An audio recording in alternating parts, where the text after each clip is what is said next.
Midwives Advisory Board to order.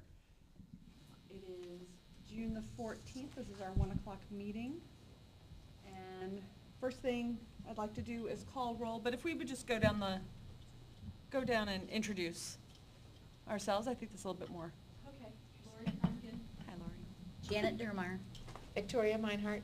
Helen Nelson. My name is Meredith Rentz. Michael Nix. Charlita Guillory. So we are only lacking Brenda Buffington, who's not able to be here today. All right. Our next item is the approval of the minutes from our March the 27th meeting.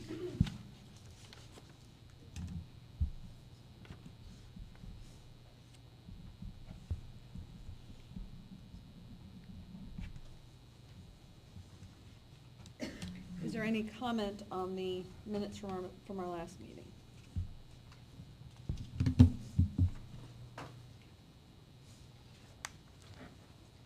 You know, I read through those, and it seemed like you deferred the public comment to the end, but then there was no remark at the end that there was no remarks. We did request public comment. Did we want to add that there was no? Otherwise, it just looks like we never heard from them. You know what I mean? Yeah. And I would like to defer our public comment to the end again, so.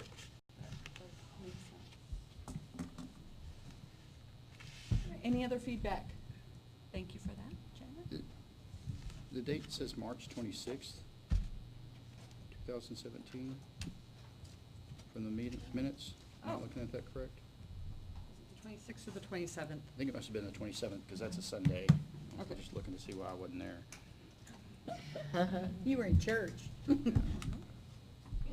Okay, so the date is wrong.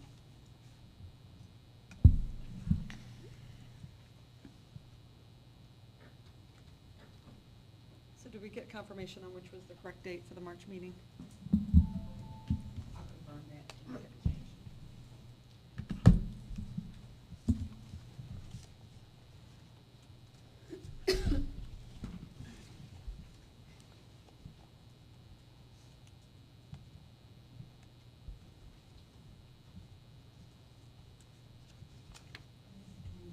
Yeah, Monday was the Sunday is the 26th, but Okay. 27th.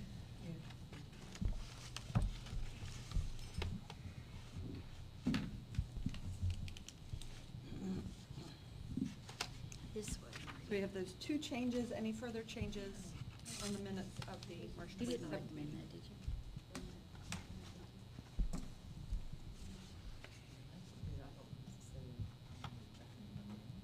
Ms. Dermeyer, do you have a change? I was looking at this one entry that says Board Member Lori Fremgen discussed adding a rule requirement for malpractice insurance requirements. The form was referred to the work group for further review and discussion. I didn't think she recommended that. Okay. I just brought that up as I a think we- topic of conversation.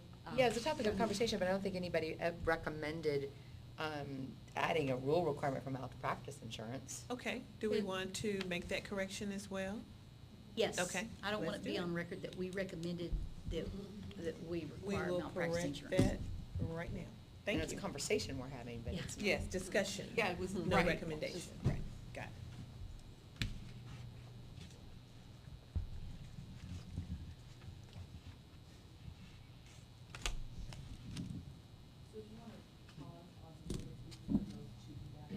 Okay.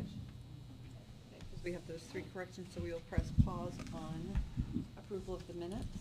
Great. Our next section is public comment, and we would like to defer that to the end if that's acceptable. Thank you. And moving on, we have staff reports. First one is executive office. Good morning, Madam Chair and members of the advisory board. I'm Brad Bowman, General Counsel. Mary and I are kind of filling in here for the executive report in lieu of Brian Francis, our executive director, and Nick Voenis, our chief of staff. So we will just cover very briefly some legislative items, a legislative update for you. TDLR had a very busy legislative season and a very successful one also. Prior to the legislative session, the agency had developed a strategic plan and had made a number of recommendations for potential legislative changes. Some of those involved deregulating some programs and some other changes and tweaks to existing programs. By our count, 93% of those recommendations were actually adopted by the legislature, so that was a very successful legislative effort there. And wanted to point out a couple of bills that impact your program specifically. And one of those is House Bill 4007, which is kind of an omnibus cleanup bill for TDLR programs that came over from the Department of State Health Services. And this is to standardize some provisions and make some improvements in how we do things. A couple of changes there. There was a change to require the department to post a list on our website of licensed midwives. Previously, the requirement was to notify each county, and so that just kind of updates and modernizes that requirement so the whole world can see what that information is. And then there were some changes with the antibiotic ointment that's required to be applied at birth, both in House Bill 4007, and then there's another bill that I'll mention in a second. And that removed a criminal or civil or administrative penalty if the midwife does not apply that because of the objection of the parent or guardian. And House Bill 2886 was a similar bill that applied not just to midwives but to other healthcare providers as well. So those are kind of the major issues that touch and concern your program. And I'll see if Mary wants to jump in with any information Sure. there, and we'll be happy to take your questions. Well, we're in process. Mary Winston, Brad has just gone over some of the bills that we've discussed, and I think I know you all stay up on legislation that affects your profession, because we've had different conversations, and I know you all are aware. What we have to do next, the legislative session is over, but we know that we are anticipating a special session, as announced by our governor. But the items that Brad has discussed are done deals, so to speak. So you're not wrapped up in what has to happen in that special session. However, now the work begins with implementing the things that are in the bill, the requirements in the bills that Brad has mentioned. So we have something here, bill implementation. So right after we leave the session, we begin bill implementation. And that means not just midwives, but all of the professions we have here. And then, of course, we have been blessed with new professions that we're kind of the doorkeepers for the state of Texas. And we have to collaborate that. Actually, our boss calls it making sausage. So right now, he's somewhere making sausage. And plopping all those ingredients in there to make something yummy and workable for the masses. So if he's not here and if he's watching, yes, Brian, I said on camera, you're making sausage. So what we have to do is, the bills tell us when something is to become effective. And if there's rules that we have to draft, we have to have a timeline, because we have a lot of things on the table, but we have a lot of great people who handle these things. And we're right now establishing those timelines for when our bill implementation will take place, and it's over a time period. And when that's all put together, it'll be available on our website. So that's kind of where we are. Those are the recent developments with the session and where we are in time with midwives and our current TDLR family and our TDLR family that's coming November 1st and beyond. So that's our executive report. Lori Fremgen, I believe the sunset got pushed back. Yes, Another it did. session, so. Yes. That is true. That is Yeah. true.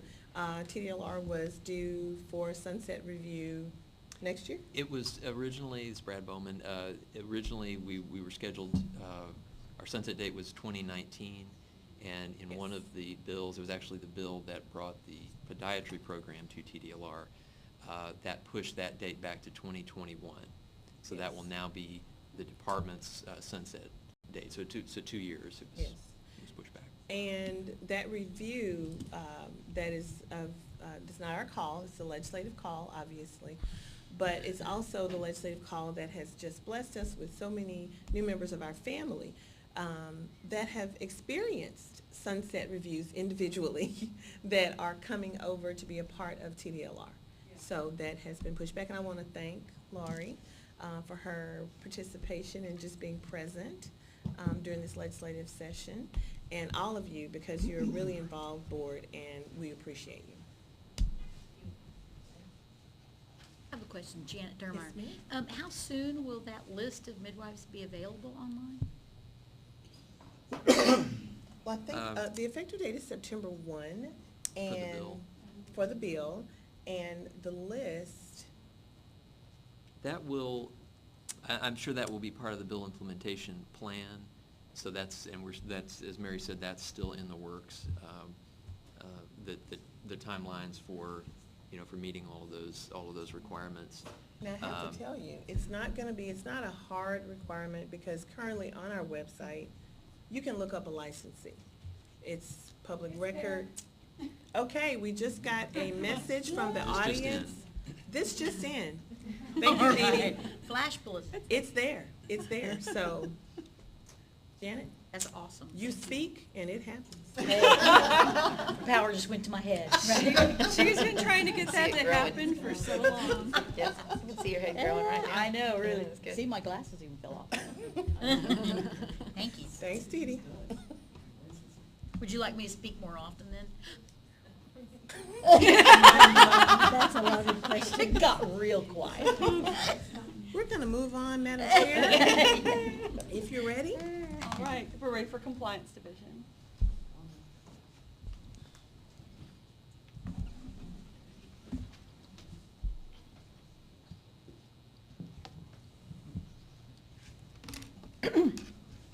Hi, I'm Yvonne Feinleib with Compliance. Stephen Mills, my boss who's usually here, is out today. You have the report in our packet. Our main public outreach to report was that we did attend the Association of Texas Midwives course. You can see that there's some information on ongoing improvements, including the Versa improvement team that I'm on, looking at the database to see what we can do to add functions and improve the way it works. I think that's really fun. I enjoy doing that. The standard of care work group is continuing to meet, and you'll have a report on that. And we're now working on the phase 2 transition from DSHS that was mentioned in the executive report. Nothing big to report from compliance, but if you have any questions. Do we know how many, are you the one that answers how many cases we have open? That would Or be is an that enforcement. enforcement? That would be enforcement, sorry.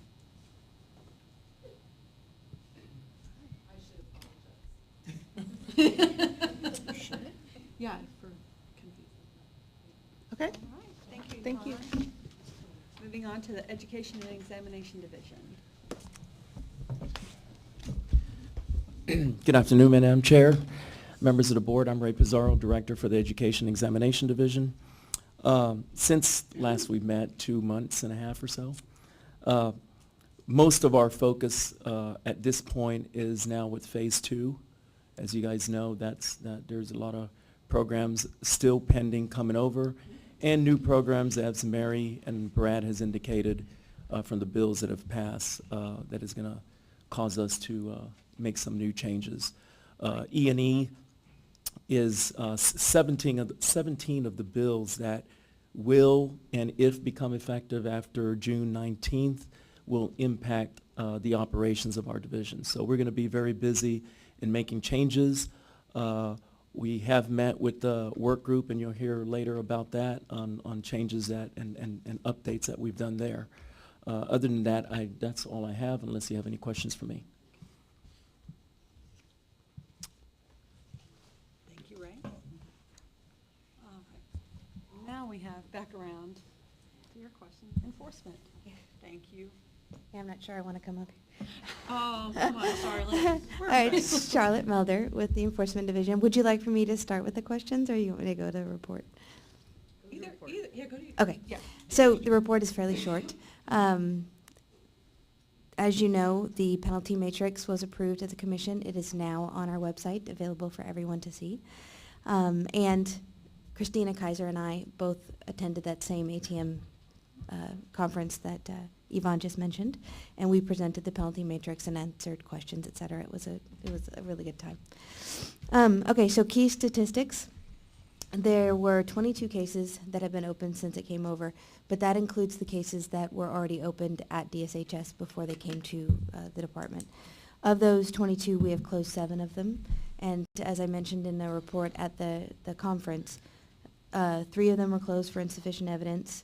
2 of them were informally resolved, meaning usually that the person who complained withdrew their complaint, was satisfied with the resolution just informally without going to an order. And then 2 received a warning letter. So that is my report. I can answer any other questions if you have any.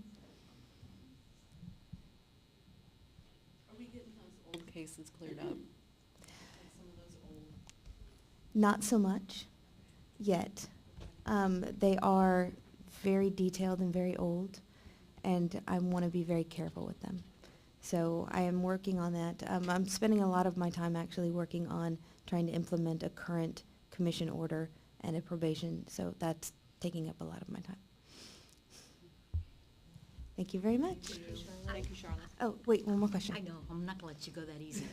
No, Janet Dermeyer, I actually just wanna say publicly that I really appreciate the effort that Yvonne and Christina and you have put in to the work group efforts and stuff, and I think it goes a long way, and we really, it doesn't go unnoticed. It may go unthanked a lot, but we really wanna say thank you, because I've been real impressed with how eager y'all are to learn about us and then to be helpful. So it goes a long way. We really appreciate it. Well, thank you. We appreciate you as well.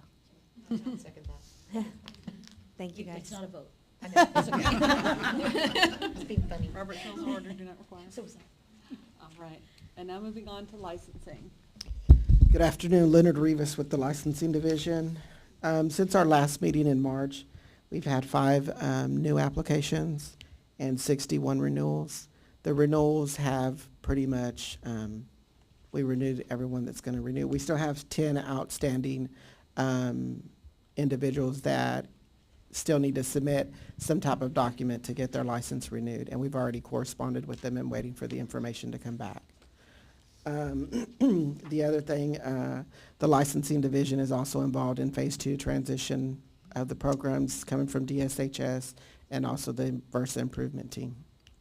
And I'll be glad to answer any questions. Are we going to schedule a meeting anytime, a work group meeting? Yes. Maybe after? Probably after, when I talked to Janet last time, she was going to have to cancel the, Okay. so yeah, we will. Okay, thanks. I don't even remember.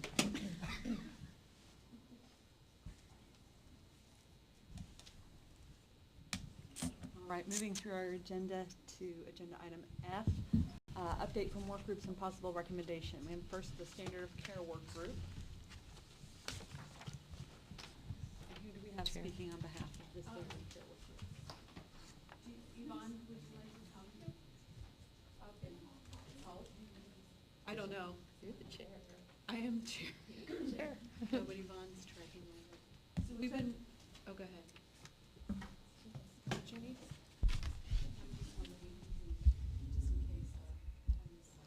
Okay, sure. Lori Fremgen. I am the chair of the Standard of Care Work Group, and currently we're working on revising the ICA document. I'm still in the middle of that. There are a couple little sticky points that I think are going to be continued conversations. And we're also working on revising some of our rules, especially the emergency transfer, which I think we did a pretty good job with it last time. I'm looking forward to actually reading the rewrite, see if we got it all. I don't know if you guys remember from, I don't know, maybe a year and a half ago, we had a case where the clients refused a transfer, and the midwife was stuck, and then with the client, and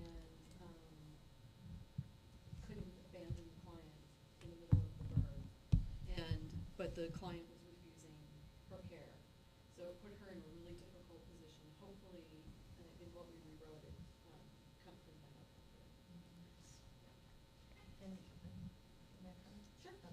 Victoria Meinhardt, one of the things that we really tackled too was definitions of certain terms, and Dr. Nix was incredibly helpful in helping us sort out these definitions that really are peppered throughout the rules, and separating out the difference between referral, transfer, transport, collaboration, consultation, what these things mean, and it's been incredibly valuable to have a lawyer sitting there to help us, Oh my gosh, oh yes. my gosh, so we're writing something out, and she's like, well, no, that won't stand, and we're like, well, okay then.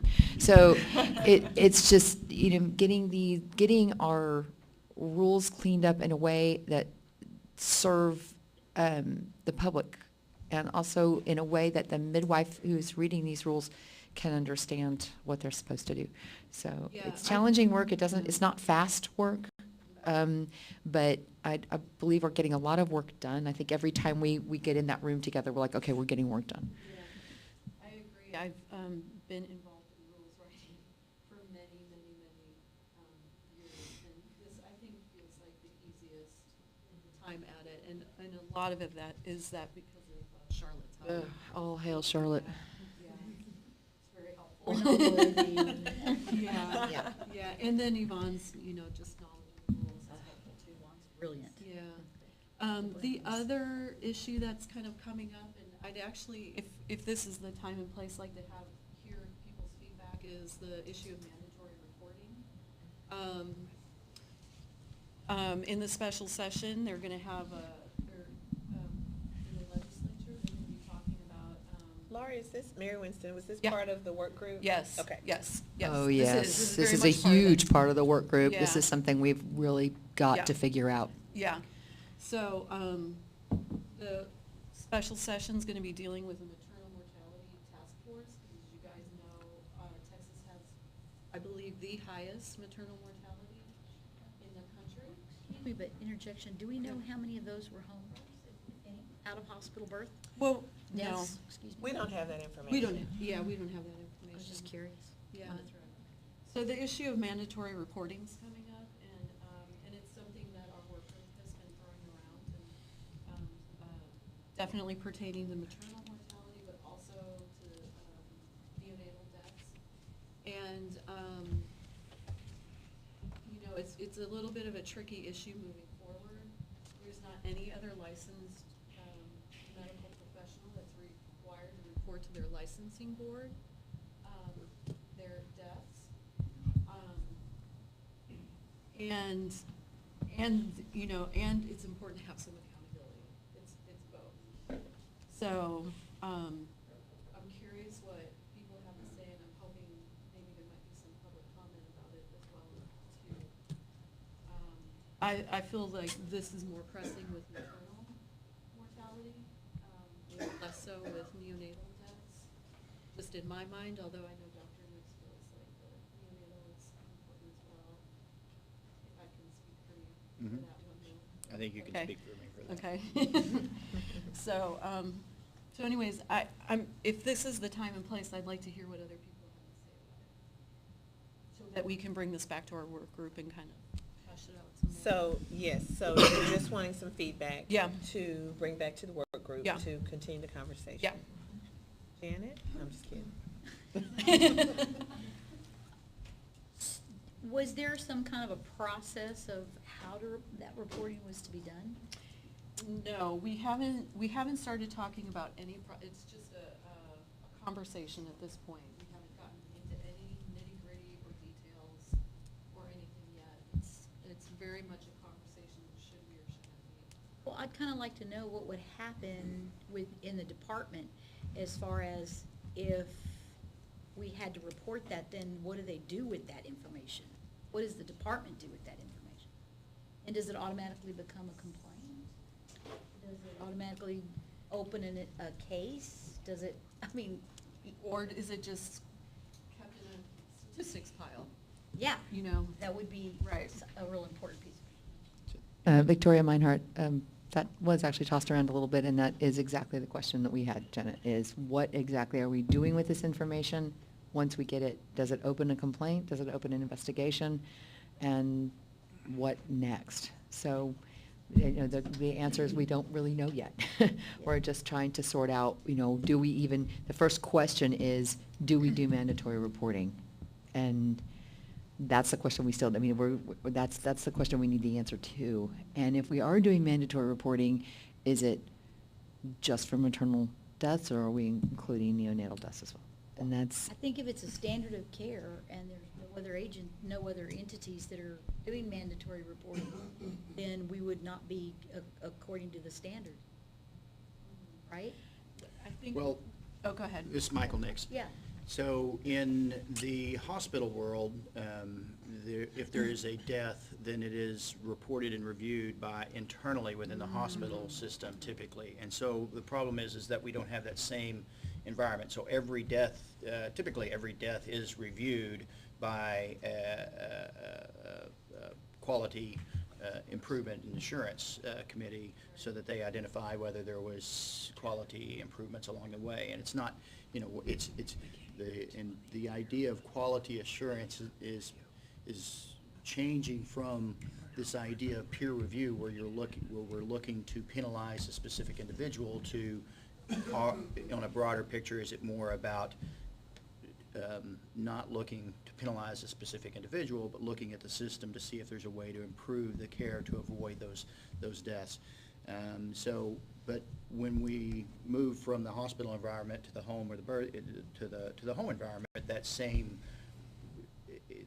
doesn't exist. The same thing doesn't exist. So while physicians are not required to report deaths to their board, they are still reviewed in some forum to look at process improvement.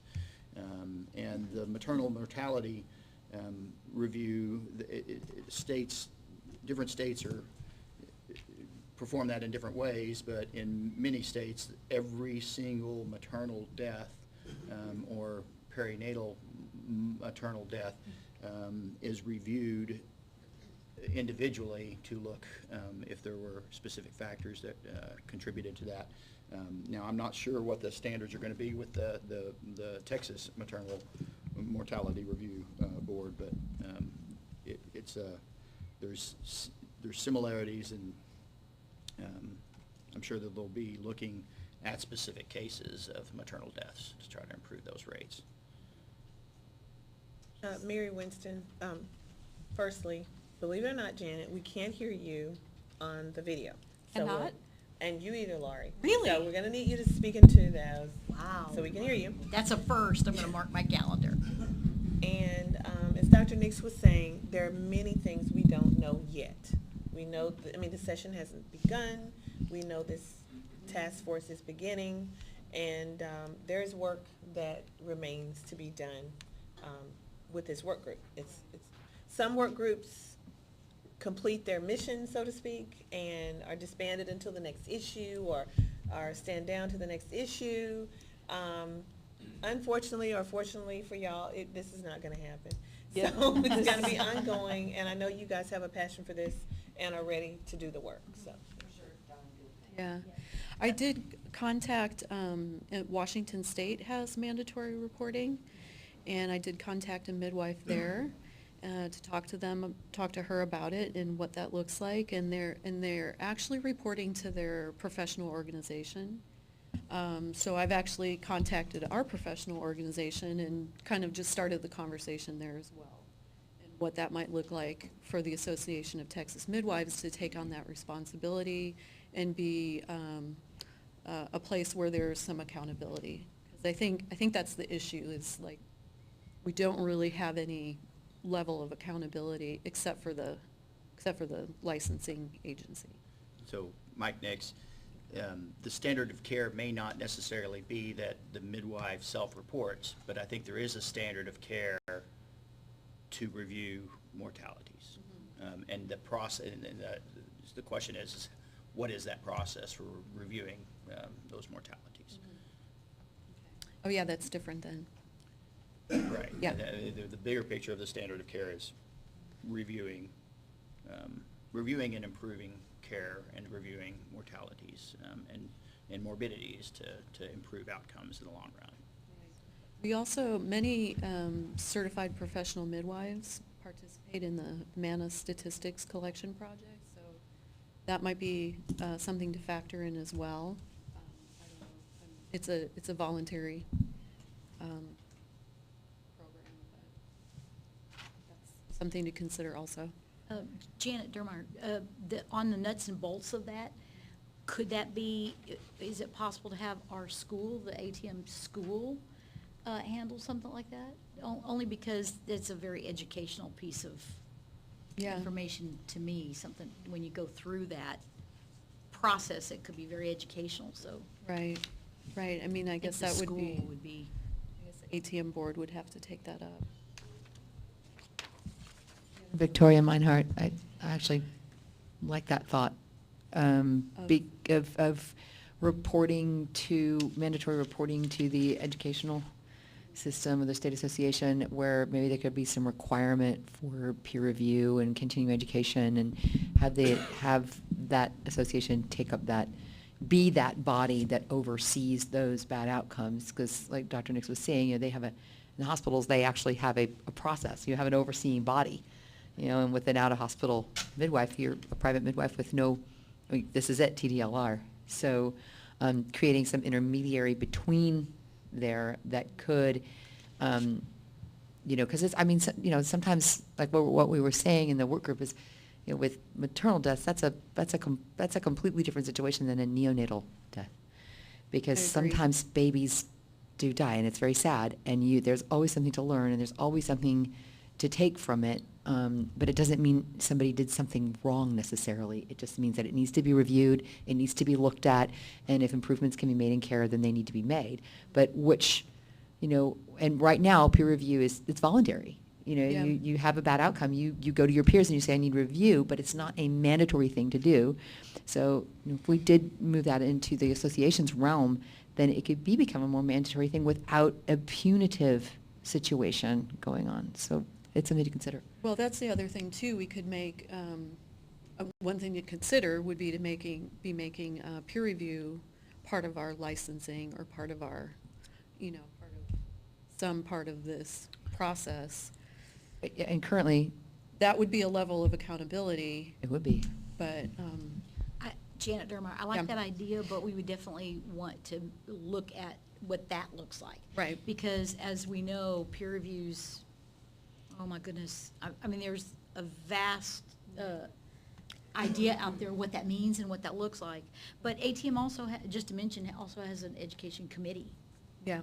So putting it through the ATM Education Committee might be a workable thing to do.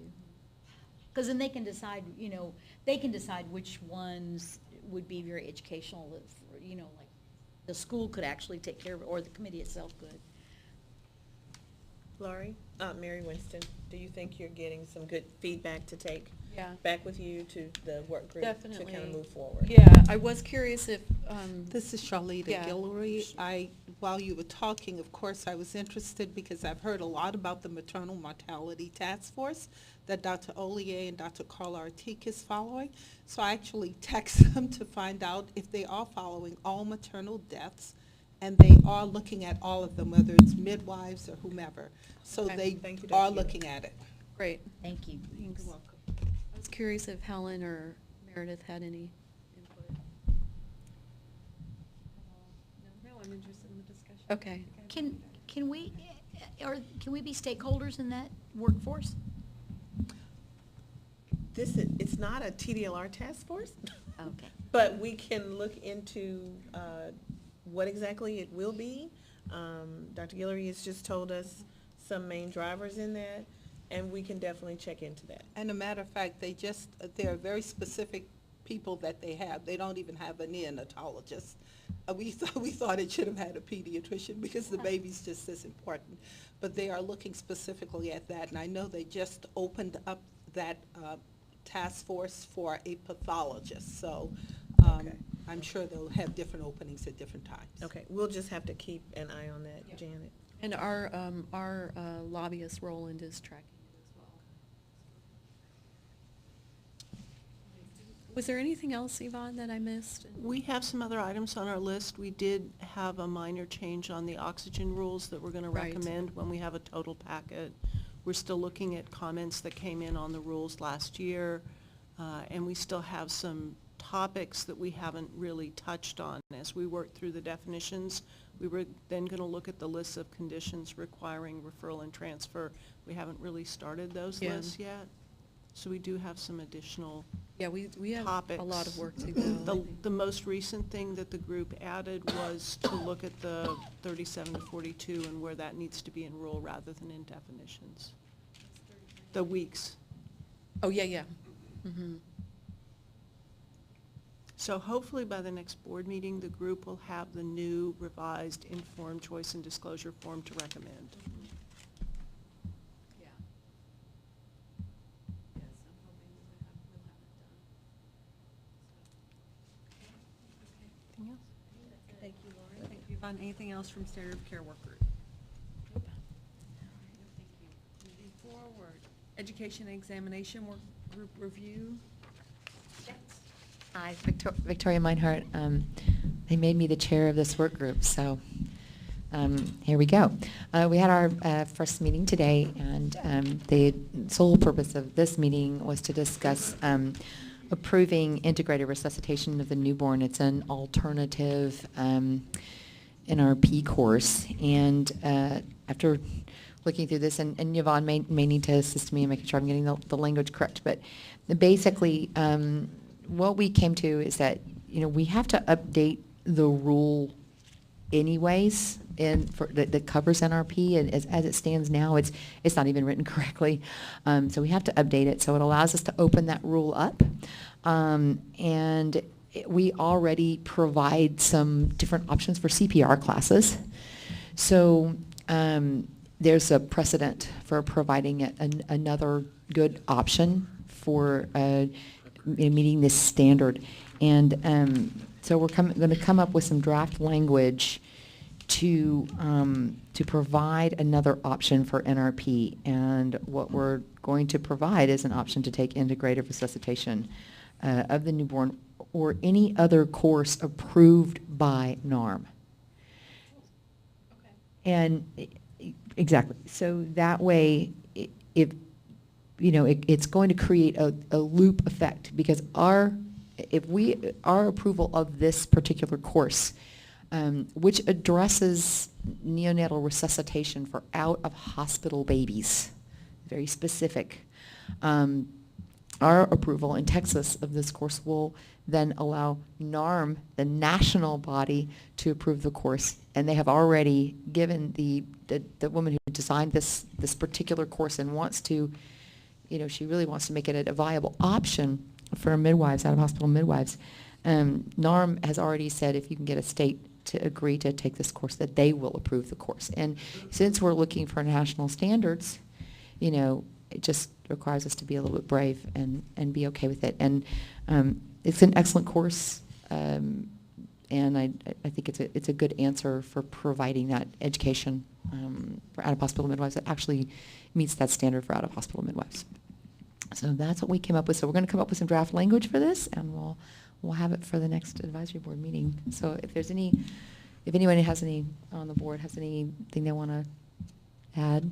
Is that your main issue that you all are working on? Currently, yes, that is the Okay. main. We're going to be meeting on other issues in the future, but right now, this is the very first thing, and we just needed to be dealt with it It's a very big one, quickly. it's important. It really is. It really is, and I don't need to go into all of the history behind why it's an Yeah. important thing to do, but it is an important thing to do. Unless somebody wants to know it, in which case I'm more than happy to talk about it. Did any other board members, any other advisory board members have any comment? Okay. Victoria, I appreciate that. All right. Our next item on the agenda is recommendations for agenda items for the next board meeting. And Victoria, Madam Chair, Yes. I'm going to Oh, interrupt you thank just you. because I want to acknowledge Commissioner Collier's presence. She's been able to run in and make it just in the nick of time, and we thank her for being here. As you know, we have commissioners that are assigned, have requested, volunteered, voluntold us where they want to participate and have that special voice. And this is one that Commissioner Collier has chosen to take on. So I think she may have a couple of words. Yeah, well, thanks everybody for being here today. I appreciate it. And I remember, Chairman, you were here at the commissioners meeting whenever, the last one that we had, so I do appreciate you being the public speaker there. It's an honor for me to be here today.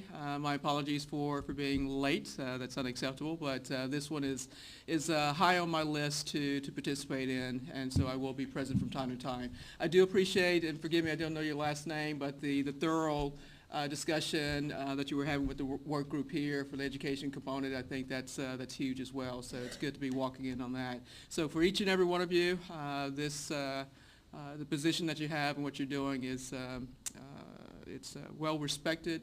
Of course, you know you're touching the lives that you're touching. And after we had the one item, I forget which meeting that was. It's very important. So thank you. Thank you. Also, Madam Chair, if we could take just 5 minutes for a break, because we want to correct the minutes and we want to make sure we know what we're correcting. So just, if you could give us 5? Absolutely, let's take 5. We will reconvene at, take 5 or 10, at 1:55. 1:55, okay, great. Thanks.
Okay.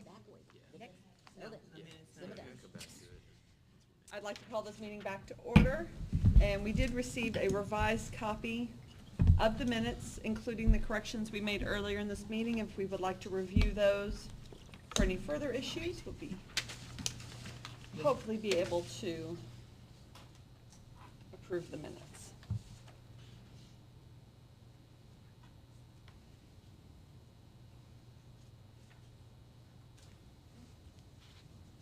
The date's correct.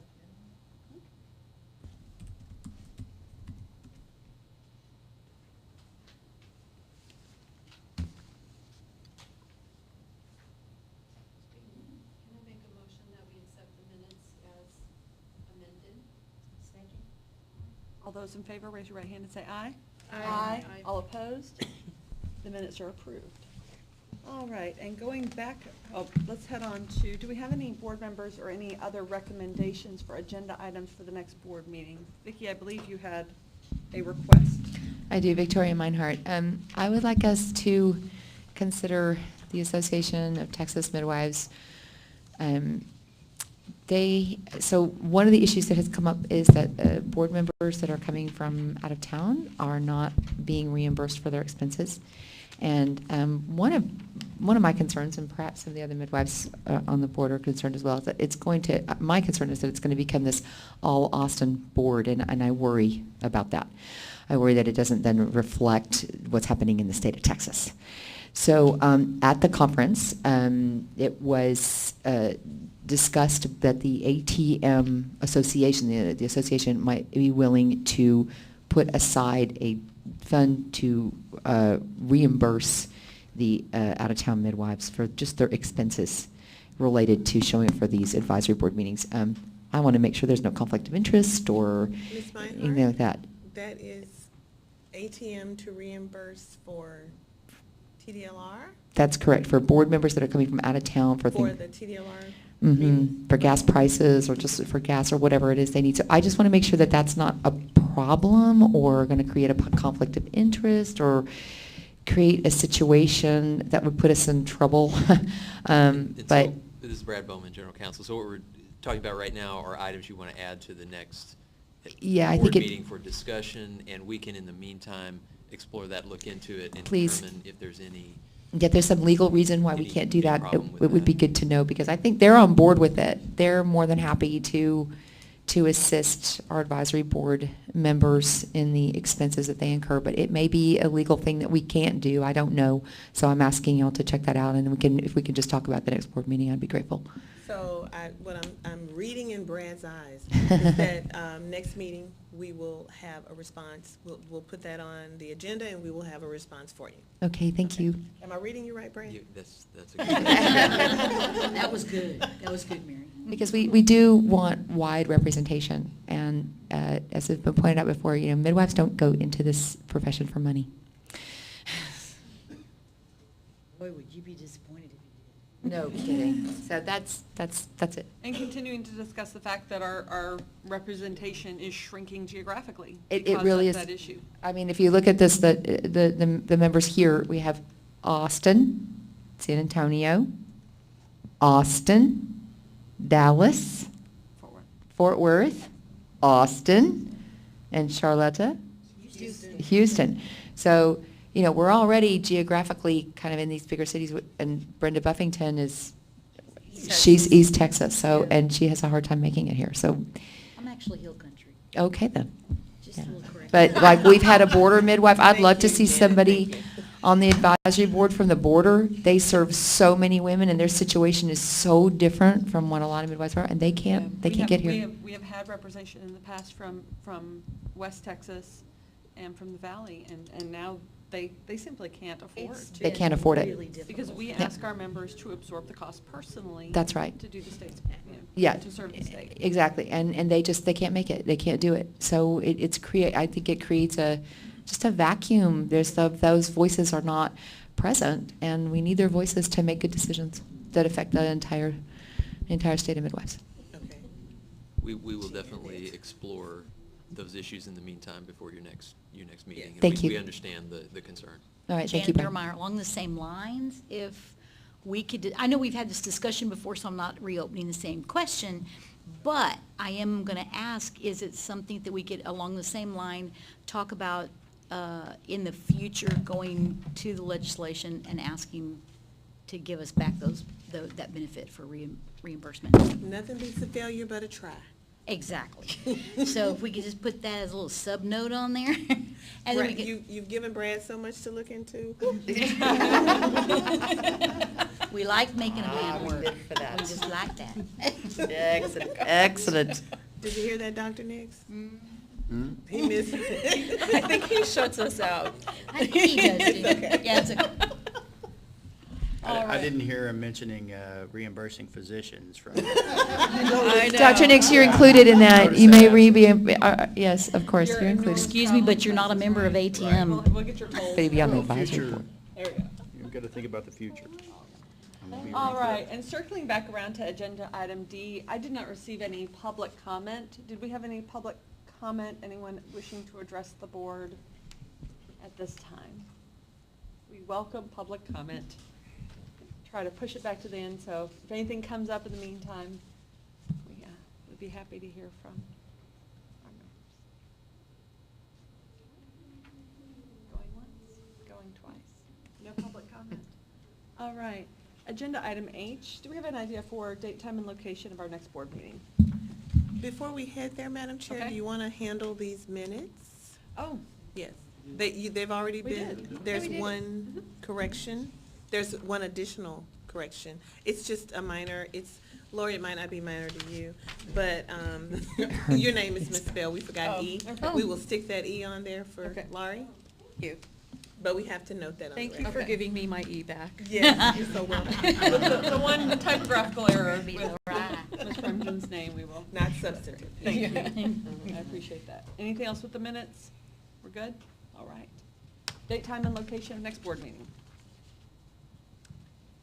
Obviously here, but. Any feedback on that?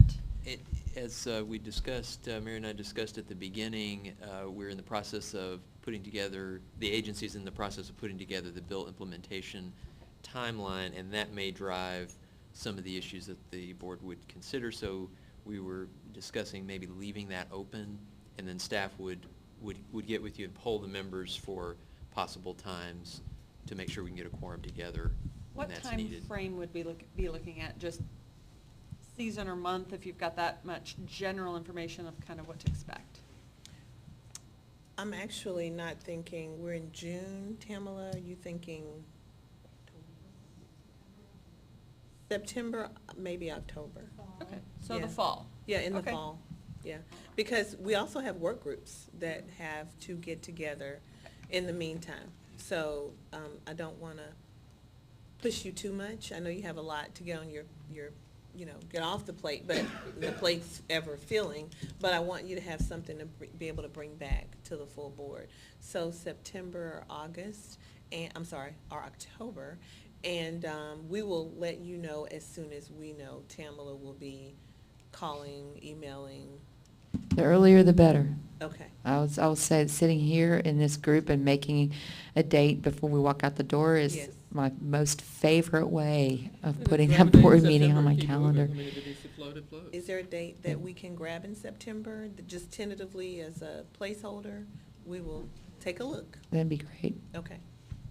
Knowing that it may change, but we can put this placeholder. We have a lot of camping to do. It's summertime.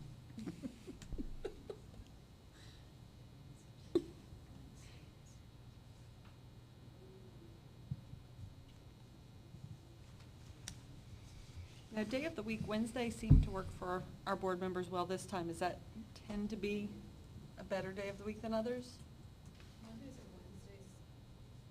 Mondays or Wednesdays? Mondays or Wednesdays are good. I have no preference. Is the traffic any worse on Mondays than Wednesdays?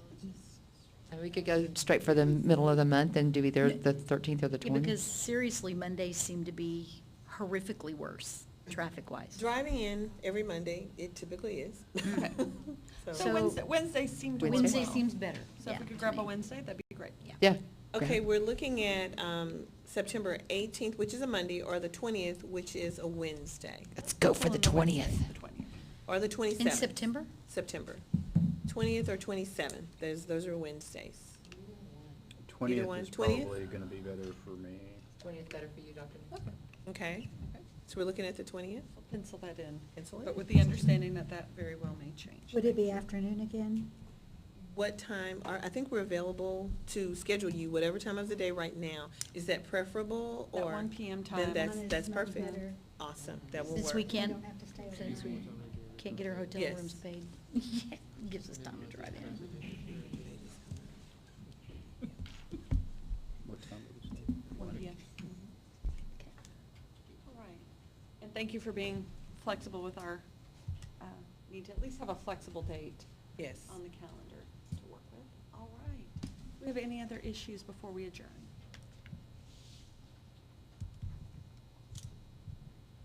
Thank you to everyone for being here. And if there's nothing else, I'll go ahead and adjourn this meeting at the Texas Midwives Advisory Board meeting. Thank you, Thank you. ma'am.